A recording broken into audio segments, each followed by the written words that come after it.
What's going on, Chiefs fans? Welcome in to this Chiefs mailbag. I'm your host, Jay Sanders, and man, it's my favorite time. We get to talk the latest Chiefs rumors, the latest Chiefs news with all the Chiefs fans right here on the Chiefs Report by Chat Sports.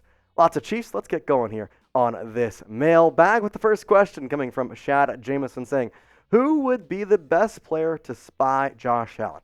I can tell you exactly who that is because he's been the spy for any other running quarterback, Nick Bolton.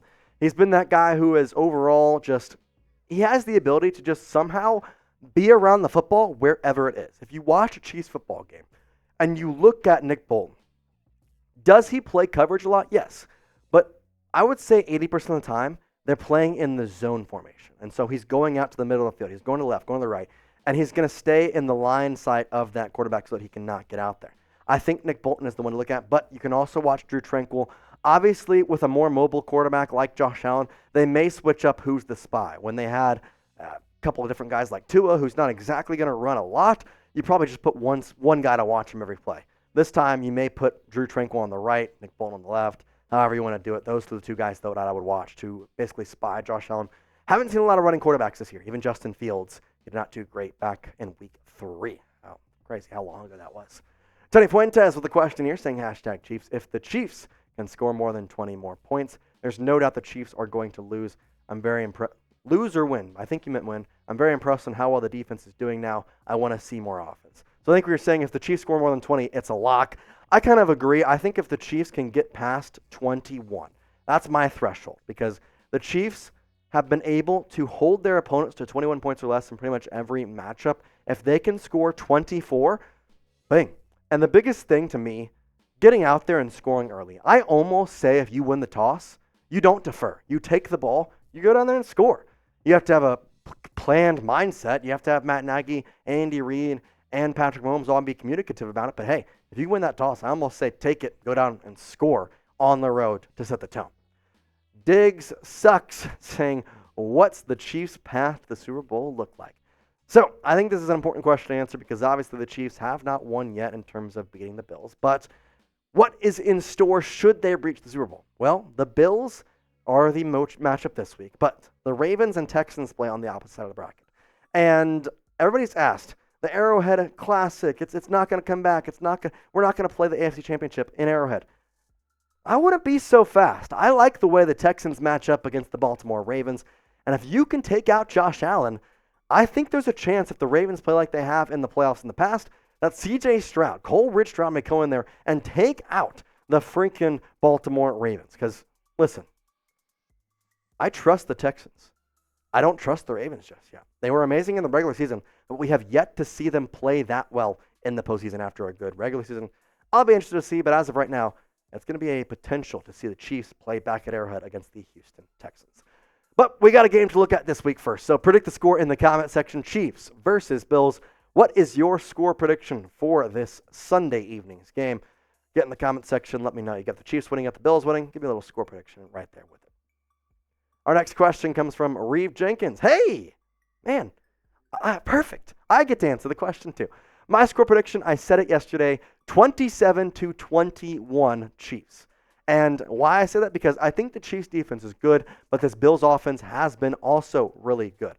27-21 is exactly where I'm sitting just because you have to look at this matchup and think this Chiefs offense is starting to fire on all cylinders. They are looking a lot better than they have in the past. It's playoff time. They flipped a gear, just like Patrick Mahomes flipped the switch. He is there, and I think now that offense is going to be stellar. And the defense, allowing 7 last week was great against the Bills offense. I think they'll allow probably 21. I wouldn't be surprised, though, if it's a 27-14 game and then a late touchdown makes it 27-21. So there's my score prediction. Perfect timing. Luca, a Tuesday live show legend, saying who should the Chiefs cut and who should they pay?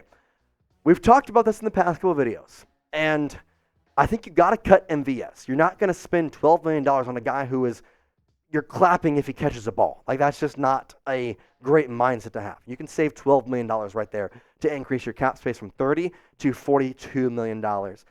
Past that, in terms of who they should pay, I think it goes around a lot of ways because you could pay L'Jarius Sneed.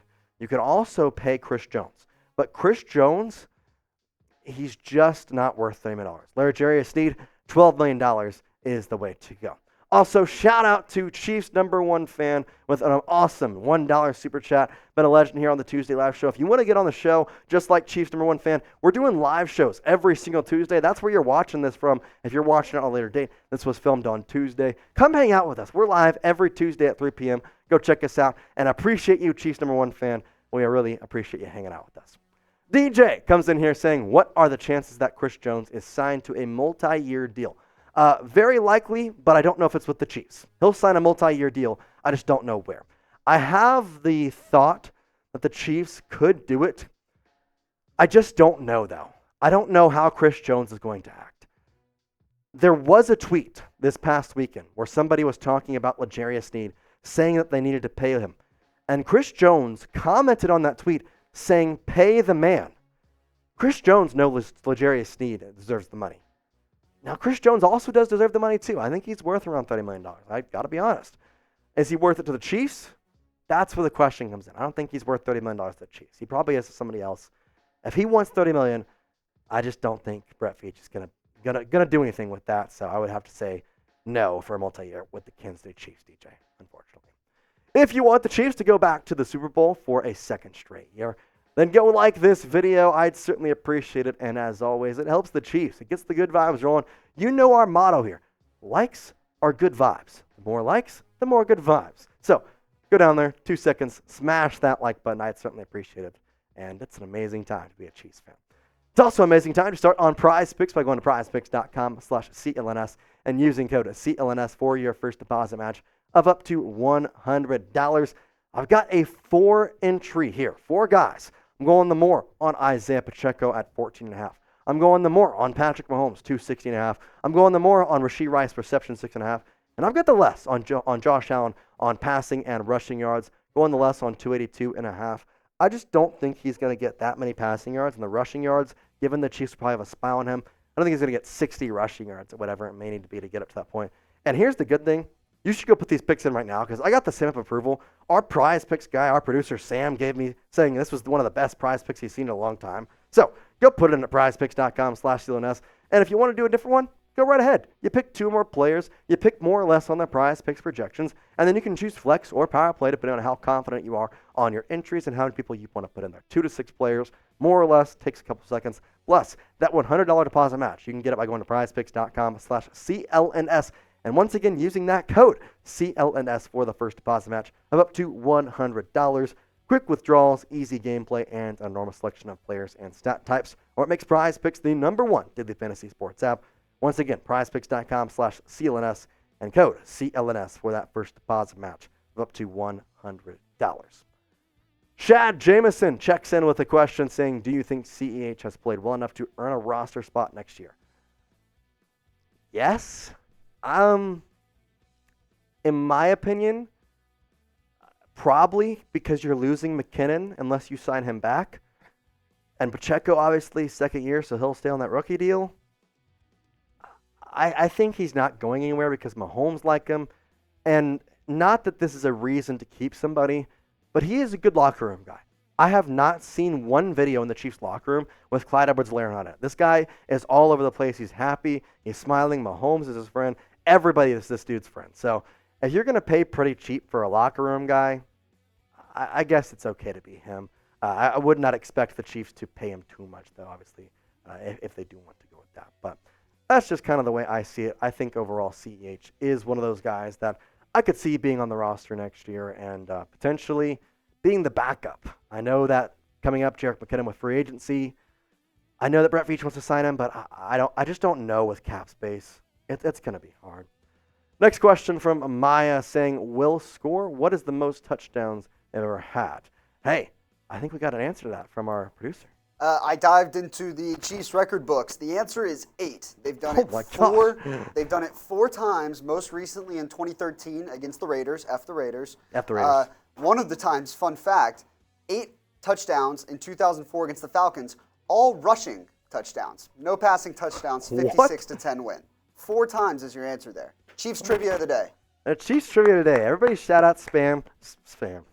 Shout out Sam. Spam Sam in the comments. Dude's a legend. He helps us out all the time. He's the one who gave me that Prize Picks telling you, it's a good one. Go check it out. Reeve Jenkins saying draft targets.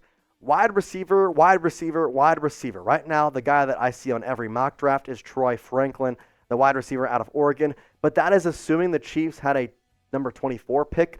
As of right now, that's not where they're going to be, and I hope that they're going to be around the 32nd pick. So I think probably Adonai Mitchell is one where I'd want to go. I'd want to see him. I know there's a lot of people saying that they don't want Adonai and they want Keon Coleman instead, but I just don't think Keon Coleman would fit this team as well as Adonai. Keon does not get a lot of separation, and in the college level, if you're talking a lot of separation, what's going to happen when you're facing guys like Jalen Ramsey, these cornerbacks in the NFL? I mean, that's obviously the top tier one, but I struggle with drafting him when you really need a hit on this wide receiver. But hey, you drafted Rashee Rice in the second round. Who's to say you maybe get another one there, and he's just as good. But I would say Adonai Mitchell or Drue Tranquill are the top two guys at this current moment.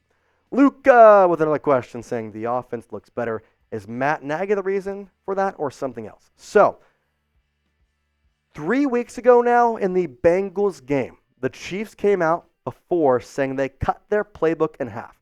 Andy Reid basically said, we're only going to call these plays. We're going to get the ball more to Rashee Rice, more to Travis Kelce. We're going to stop with these, all these amazing gadget plays and trick routes. We're not going to do that anymore. And it's worked. So I don't think it's Matt Nagy. I don't think it's Andy Reid. I don't think it's Patrick Mahomes. I think it's the fact they cut the playbook in half. I think that was probably a combined decision just through everybody, not just those three guys, but probably just an offensive team meeting. Part of me wants to say, and again, this isn't fact, but I want to say after that Raiders game that was just abysmal, that the team had a meeting as a whole and was like, hey, this is not us. So probably that's when they made a decision to cut the playbook in half, and since then it's been amazing. What are you most worried about with the Bills coming up here in the upcoming couple days on Sunday evening? What scares you the most? Is it nothing? I kind of think it's some way in that. Or is there something that you think, oh man, I do not want to see the Bills do this. I do not want to see Josh Allen do this. I don't want to see this. Well, let me know in the comment section as we're coming close on that game. We appreciate you watching today's video. As always, hit that like button if you love the Chiefs, because ultimately we are having a great time. And we have a live watch party for that Chiefs versus Bills game. We're going to be live around 4:30 p.m. Central Time. So make sure you join me and Sam. We're going to have a fun time with the AFC divisional round, Chiefs versus Bills. Have a good time with us on Sunday evening. Peace out, Chiefs Kingdom.